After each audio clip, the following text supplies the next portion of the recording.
गूंगी बहू अंधी सास। एक परिवार में 5 लोग थे। ओम प्रकाश, उनकी पत्नी सुमित्रा, बहू भावना, बेटा राहुल और एक थी उनकी बेटी प्रियंका। वैसे तो ओम प्रकाश और सुमित्रा के घर में सब कुछ ठीक ठाक था, लेकिन सुमित्रा की एक आदत थी। घर में कुछ भी गलत या सही हो तो वो किसी से कुछ नहीं कहती। और भावना स्वभाव की इतनी सीधी सादी थी कि अगर कोई उसके साथ गलत भी करता तो भी वो उसे कुछ नहीं कह पाती। इसी के चलते प्रियंका और राहुल घर में मनमानी चलाते रहते, क्योंकि घर को संभालने वाली औरतें इस तरह से रहती थी जैसे वो गूंगी और अंधी हो। माँ, मैं अपनी सहेलियों के साथ पिकनिक पर जा रही हूँ। ठीक है बेटा, चली जाओ। और मुझे आने में रात हो जाएगी, देर से ही आऊंगी मैं। अच्छा, कोई बात नहीं बेटा। अरे भावना, तुमको एक बार में समझ में नहीं आता क्या? नाश्ते में फिर से पराठे बना के रख दिए। कितनी बार तुमसे कहा है कि मेरे लिए ढंग का नाश्ता बनाया करो। ठीक है जी, आगे से ध्यान रखूंगी। अरे ये बहू से किस तरह से बात कर रहे हो तुम राहुल? अरे तो और क्या करूं पापा, इसको कही बात एक बार में समझ में ही नहीं आती। सुमित्रा, तुम अपने बेटे को समझाती क्यों नहीं? बहू से बात करने का ये क्या तरीका है? अरे जिसकी जैसी मर्जी आए करो, मुझे क्या। भावना बेटा, तुम भी तो कभी कुछ कहा करो। इस तरह क्यों सबकी बातें सुनती रहती हो?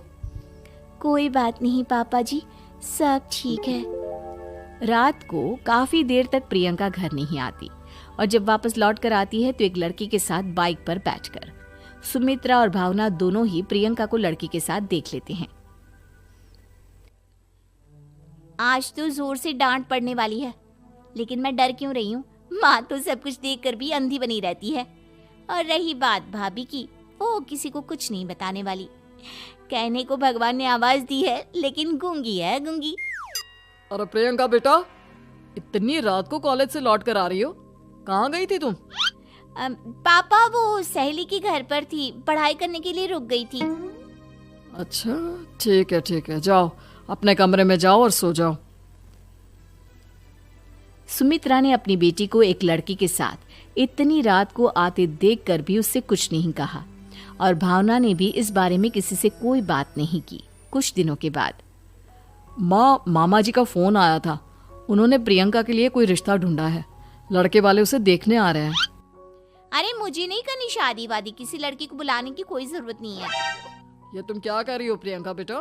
तुम्हारी शादी की उम्र हो चली है और तुम्हारे मामा जी ने बहुत अच्छा रिश्ता बताया है। पापा, अब जिद क्यों कर रहे हैं? और आप क्यों मेरी मर्जी के खिलाफ शादी कराना चाहते हैं? अरे माँ, इसको समझाइए ना। आपकी बेटी, आप तो बस चुपचाप सब कुछ होते हुए भी देखती रहती हैं।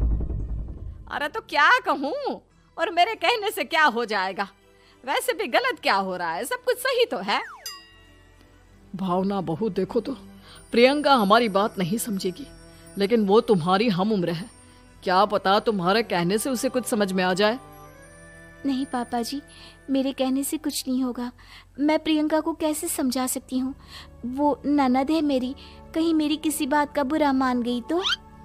सुमित्रा और भावना में से कोई भी प्रियंका को कुछ नहीं समझाता। इस बात से राहुल और ओम प्रकाश जी दोनों ही परेशान हो जाते हैं। और फिर जब लड़का प्रियंका को देखने के लिए आता है, मुझे आपकी बेटी बहुत पसंद है, मैं उसके साथ शादी करने के लिए तैयार हूँ। देखो, मुझे तुमसे शादी नहीं करनी, और ये बात जितनी जल्दी समझ में आ जाए अच्छा रहेगा। अरे तो फिर आप लोगों ने मुझे यहाँ बुलाया ही क्यों? माफ कर दो बेटा, वो हमारी बेटी जरा गुस्से में है, हम उसे समझाने की कोशिश करते हैं। हाँ, देखिए आप नाराज मत होइए, वो तो उसने बस ऐसे ही कह दिया होगा। अरे कोई ऐसे ही कुछ कहता है क्या? और ये आपकी पत्नी और माँ, ये दोनों इस तरह चुपचाप क्यों बैठे हैं, जैसे इस घर के मेंबर ही ना हो? आपके घर में सब कुछ ठीक तो है ना? अरे सब कुछ ठीक है बेटा। सुमित्रा, समझाओ ना अपनी बेटी को। अरे क्या समझाऊं, क्या होगा समझाने से? सब ठीक ही तो हो रहा है, गलत क्या हो रहा है? भावना, प्रियंका को अंदर लेकर जाओ और उससे समझाओ कि कितना अच्छा रिश्ता है। इतना अच्छा लड़का है, इस तरह से बिहेव ना करे। नहीं जी, मैं किसी से कुछ नहीं कह सकती जी। अरे अजीब परिवार है, मुझे तो यहाँ से निकलना पड़ेगा। इस तरह से तो आपकी बेटी की शादी किसी से नहीं हो सकती। जिसके घर की औरतें गूंगी और अंधी बनकर बैठ जाए, उस घर का कुछ नहीं हो सकता। ओम प्रकाश और राहुल सुमित्रा और भावना की हरकतों की वजह से बहुत परेशान हो जाते हैं। एक दिन वो दोनों आपस में बात करते हैं। पापा, समझ में नहीं आता कि भावना और माँ को कैसे समझाया जाए। सही कहते हो बेटा, तुम और मैं काम के सिलसिले में सारा दिन घर के बाहर रहते हैं और घर की दोनों औरतें जिन्हें सारा घर संभालना चाहिए गूंगी और अंधी बनकर बैठी हैं। पापा आप ही बताइए इसका क्या उपाय है। मेरी तो कुछ समझ में नहीं आता बेटा, लेकिन हमें कुछ तो करना पड़ेगा क्योंकि इन सब की वजह से प्रियंका बहुत ज्यादा बिगड़ती जा रही है। तुमने देखा उसे किस तरह से बिहेव किया था।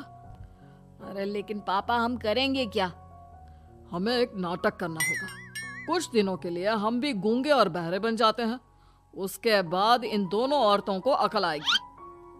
हाँ पापा, शायद आपकी बात ठीक है। हम दोनों हर बार बात को संभाल लेते हैं और इसी वजह से माँ और भावना कुछ भी करने की कोशिश ही नहीं करते। और फिर अगले दिन, भावना, नाश्ते में क्या बनाया है? जी पराठे बनाए हैं। मेरे लिए पोहा बना दो। अच्छा जी ठीक है, अभी बना देती हूँ जी। बहू, नाश्ते में क्या बनाया है? पापा जी पराठे हैं और पोहे बन रहे हैं। अरे बहू, मुझे तो उपमा खाने का मन था, मेरे लिए उपमा बना दो। ठीक है पापा जी, अभी बना देती हूँ। भाभी जल्दी से जरा मेरा कॉलेज का टिफिन तो पैक कर देना। और सुनो, मुझे ना भिंडी की सब्जी खाने का मन है। सुमित्रा चुपचाप बैठी बैठी सब कुछ देख रही थी। उसने किसी से कुछ भी नहीं कहा और ये देखकर भावना को मन ही मन गुस्सा आ रहा था, लेकिन वो किसी से कुछ नहीं कह रही थी। उसे लग रहा था कि ओम प्रकाश जी जो हमेशा उसकी साइड लेते थे वो भी आज चुपचाप बैठे हुए थे।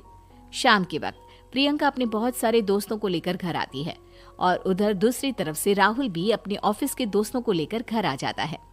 प्रियंका अपने कमरे में तेज म्यूजिक चलाकर डांस करती है और राहुल अपने दोस्तों के साथ बैठकर जोर जोर से हंस रहा था। प्रियंका और राहुल मिलकर पूरे घर को अस्त व्यस्त कर देते हैं, लेकिन भावना उनसे कोई शिकायत नहीं करती और सुमित्रा जी भी चुपचाप बैठी रहती है। लेकिन भावना और सुमित्रा के अंदर का गुस्सा धीरे धीरे बढ़ रहा था।